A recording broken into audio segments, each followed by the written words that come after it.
What's up, guys? The red light is on. AJ, we got it to work. Video at the front. That's new, huh? I know, man. Hey, yeah, we're getting it a little bit. We're doing it. I dig it. Man, so pumped. We talked to AJ Fletcher probably a couple weeks before your Icon fight at UFC Fight Pass, maybe a year ago. We talked to you a week after your Dana White Contender Series win, flying knee, Laura Sanko talking you up, the whole crowd cheering. And now, man, fight week, brother, it's coming real soon, man. How pumped are you? Finally, that big permanent black marker on the calendar, UFC fight, UFC Vegas 50. How you feeling, brother? Feeling good, man. Firing on all cylinders. Camp's been going good. And Nice. like you said, debut's coming in hot. I would prefer to have not waited, 6 months to get into it, but here it is, dude. We're ready for it. We've had, basically 2 back-to-back camps and ready to show it. It's kind of funny you said that because it was one of my questions here. We actually have really good fan questions. We've been putting that up lately, and sometimes we put it on the female fighters. Sometimes questions get a little weird, but we got some good questions for you, It's funny you say that because I saw you on social media kind of like a month or two ago. Like, I think you had a funny video about you looking for a fight, right?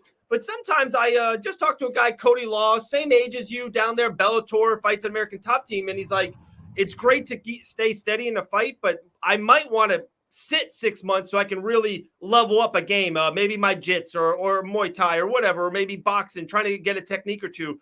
Do you think you're are you ready to just get some fights in a row, to get 3 or 4 in a row, kind of move up these ways? Or are you okay with fighting once or twice and sitting 4 or 5 months and then trying to level up the game? Or you think you're there?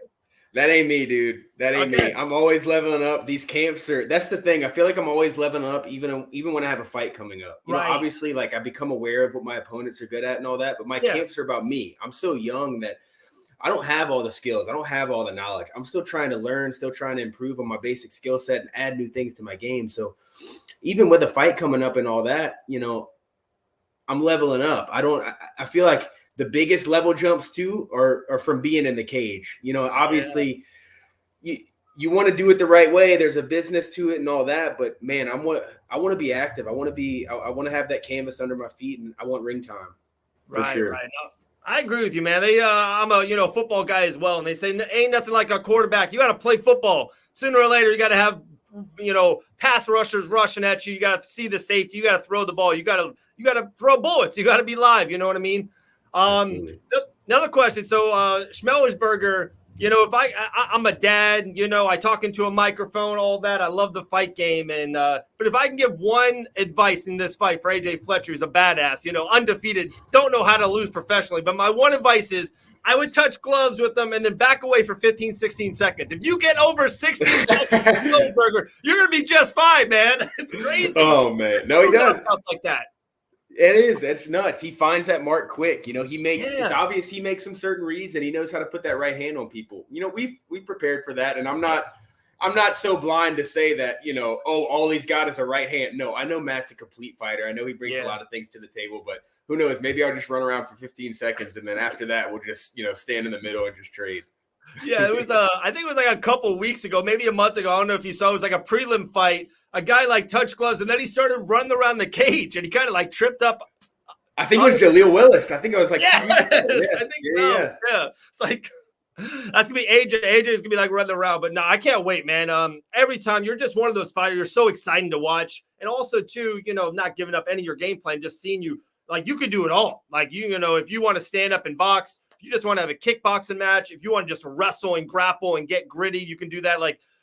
To me, someone as young as you are, to be in Madden, you're at 97, 98 on all these different aspects of the game, that's got to be a huge advantage, I think, in your book.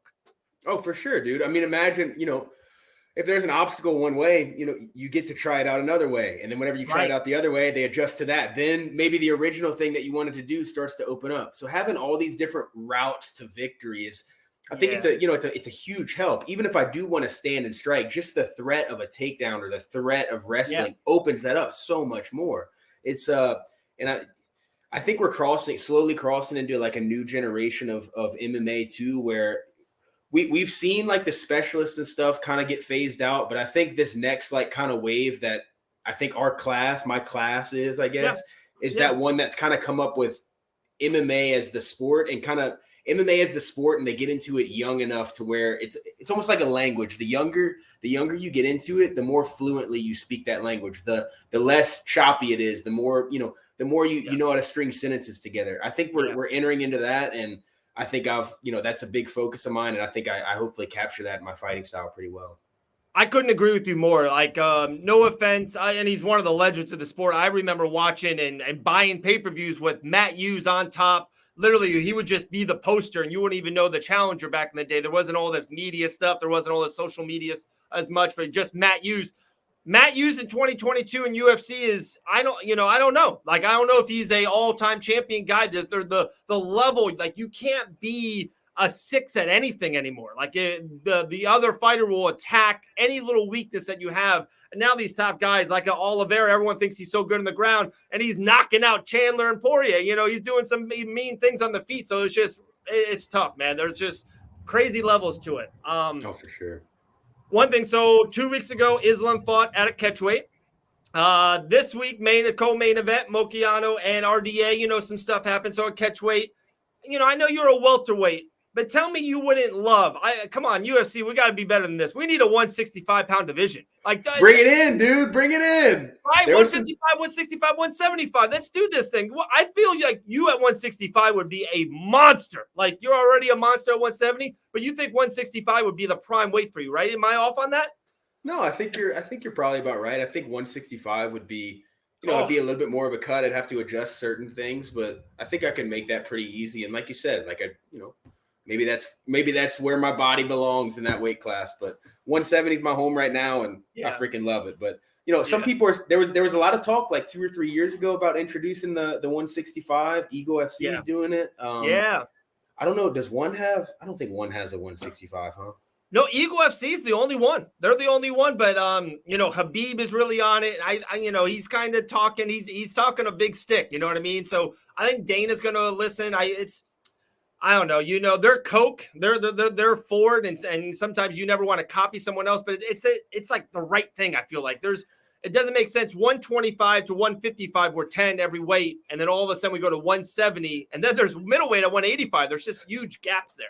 And the thing is too, like, it's not like a majority of your human population is around 155 to 190. So to have the biggest jumps and that, it is kind of weird, Yeah. And I don't think you would. I know the big argument from the UFC against that was that you would dilute the belts and all that, but I don't think you do that really with, in boxing with the weight classes are even smaller, and there's, multiple organizations kind of diluting the belts. And I think that was the main argument as to not introducing the new division. I think the main thing it would probably just cause a bunch of shakeup. They'd have to figure out where to put new guys now and how to, sort out the new weight classes and all, but I'm for it 100%. Yeah, no, you're totally right, and it's one of those like Band-Aid things. Like it's like, but as soon as you rip it off and you kind of find what fighters, maybe Kevin Holland goes here, maybe AJ Fletcher goes here, Islam Makhachev goes here, whatever happens, a year from that point, it's going to be beautiful. Like, it's one of those things. It'll be messy for a little bit. Maybe fighters will even try back and forth, but when it's said and done, I think it will be the right thing. I think it will be the proper way to do the weight classes.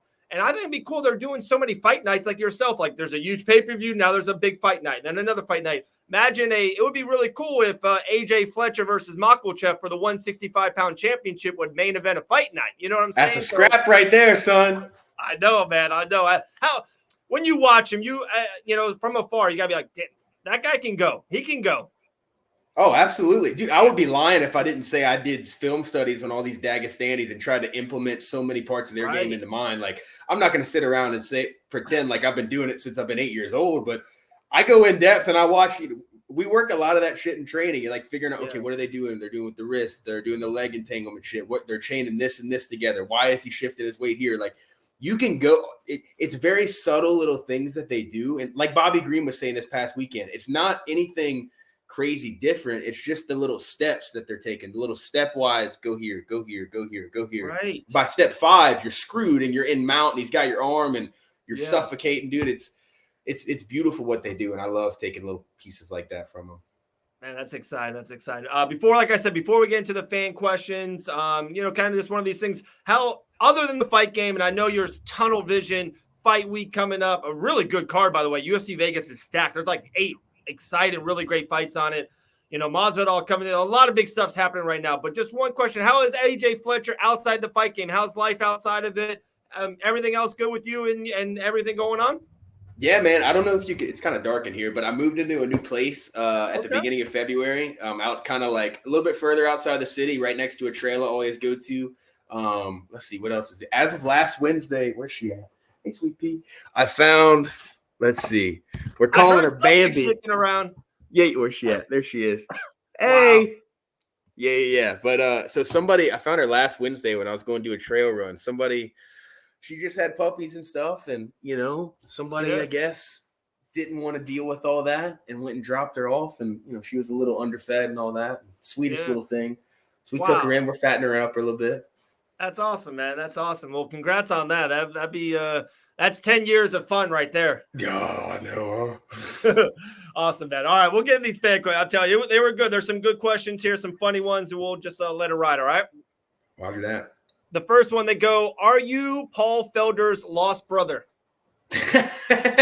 I'm definitely not Irish, but, I'll take that. I love Paul. I love the way he fights, so throw that. I'll take it.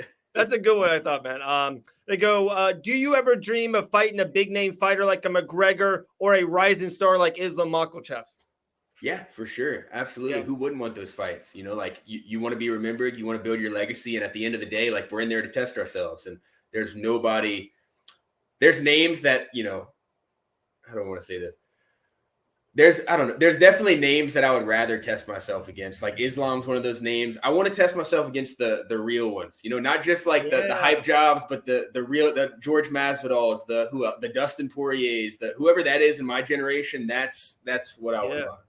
Obviously there's the big names that have the hype jobs, but the real ones are the ones I want. Yeah, there's some great fights. I don't know why I see you versus Chiesa. That's a great fight. That's a gritty fight. The welterweight, that 6 through 15 is no joke. Vicente Luque, that's an unbelievable fight. That's a scrap for sure. Is your plan to stay at Gladiators? Yeah, for sure. For sure. All right. Besides the championship, what is one fight in your division you hope to fight one day? Let's see. There's a lot of guys that are at the top right now that I think just by the time I get up there, they'll be gone. So I'll try to see if I can find. I think me and one of the big hype guys, Ian Gary, or maybe if Patty, ever bumps up to 170 from blowing up between fights, if he ever jumps up, maybe him. What? How about isn't Chaos Williams 170? Yeah, that'd be a good one. That's an exciting fight too. That's a good one. I think so. I don't know. I feel like I've faced former versions of him though. I'm not saying he's not a great fighter and everything, but I feel like I've seen his style. I'm looking to meet. I want to meet me in there. I want to meet somebody from across the world who puts everything together, who's an absolute dog and savage, is going to pull that next level of me out of there. That's what I want. That's whoever that is. I don't know if I've found them just yet. Maybe they're just not coming to mind, but I want to meet that. I think Matt's going to be the closest version to me I've ever faced, but even then, I don't think he brings everything I bring in there. Yeah, hey, there's not a lot of AJ Fletchers out there, brother. There's not a lot of you out there, man. 9-0, undefeated, don't know how to lose. So, this question goes: how do you see yourself finishing Matt? However he wants to be finished, whatever way he wants out, he can get it. It's going to be slow. It's going to be grinding him out, and then whenever he sees a little opening, he's going to be suffering so much. He's just be like, okay, here's an arm, or here's my chin. That's I like that one. What do you think is the best style to start in MMA, like wrestling, Muay Thai, Jits? I would say the most applicable to any situation, if anybody wants to start getting into it, is jiu-jitsu. 100%. If you're in a street fight, throwing punches is great, but jiu-jitsu, I think, is your safest way to keep yourself safe, control the situation, and also, when the cops show up, if there is a situation, be in the right. Other than that, dude, I think, I would say jiu-jitsu is probably pretty good, but doing jiu-jitsu with the understanding that there's if you want to do MMA, with the understanding of punches being involved. There's a lot of jiu-jitsu techniques that I don't want to say go out the window, but their frequency goes way down when punches are involved. Right. It's so funny. One of my best friends in the fight game is Jillian Savage Robertson, and she kind of says the same thing. There's a just jits grappling tournament style, and then there's jits in the UFC and MMA style. So many people are like, when I'm mounting, I'm throwing vicious elbows here. There isn't like I'm trying to grab two on a wrist. Like I'm trying to end the fight. And then when they try to stop my elbows, that's when the neck comes up, and that's when she throws it in. So it's funny you say that. It's so true. Two more of the fans, and I got one more last question for you. They go, what's been your favorite part about this training camp? Favorite part about this training camp? Man, getting to be around a lot of the veterans. That's been really cool to me. Yeah. Alan Joban. IG. Yeah, dude. Alan Joban's been back home. Dustin's been helping me a lot this camp. I got to go out to Ward Training Center in Houston and get some rounds with Trevin and Alex Morono, and just seeing that next level with guys who've been there for a while and feeling what they felt like, getting to pick their brain, getting to talk to them, and just being around guys like that, guys like me who have, climbed that mountain and have been a little bit higher up than I have. Just being around guys like me, and yeah, that's been a cool part for sure. Yeah, that's great, man. They always say, like, when someone retires, in the sports game or the fight game, not even the fight itself for the game, they miss the camaraderie of the boys. You know what I mean? Hanging out with the guys, traveling together, training together. Ain't nothing like it. There's stories that you have that only AJ Fletcher has that no one else has. It's pretty cool stuff. It's kind of funny that you mentioned his name. This was the last question from the fans. They go, what's the best hot sauce in the game? Poirier's Louisiana style. Put it on the record. That's what I thought. Hey, I don't know if that was a Dustin question, but hey, we'll get it. We'll get it. Last one for you, and we'll let you run, man. You know us, we're huge fans of you. Just something really real and, to the fight game. And of course, I know you probably have to know you've been seeing all of it, the whole Cain Velasquez situation. And just kind of like, what's your synopsis on it? I know we don't know all the details out there, but just a real quick 2-sentence on it. It's a wild thing. Looks like he's protecting family and a young one, and, did something. What's your 2 cents on it? Man, yeah, like you said, I haven't really looked into it too much as far as the details and all that. I saw Dana's little quote that, where he said, we all think about doing it, or we all say we do it if it happened. Cain did it. Yeah. I would just say, if that happened, I would do it, but you'd be back in the woods somewhere and nobody would ever know. So funny.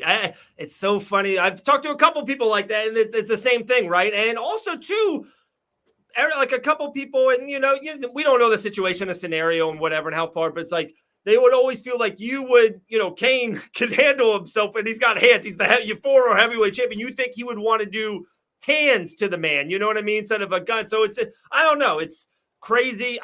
Me as a father of 4, and yeah, I'm the same way. Hey, if it happened, yeah, I would absolutely do anything it takes to protect the family. So it's crazy, man. It's a horrible scenario and situation, and just wish the whole kind of family and the whole scenario the best. But there's no winners there, man. No winners there. No winners. But there will be a winner. UFC Vegas 50, 9-0, looking to be 10-0. The Ghost, AJ Fletcher, man. Hey, appreciate you. This is the 3rd time, and I can't wait to talk to you. We'll talk to you after your win, all right? Yes, sir. Sounds good, dude. My guy, appreciate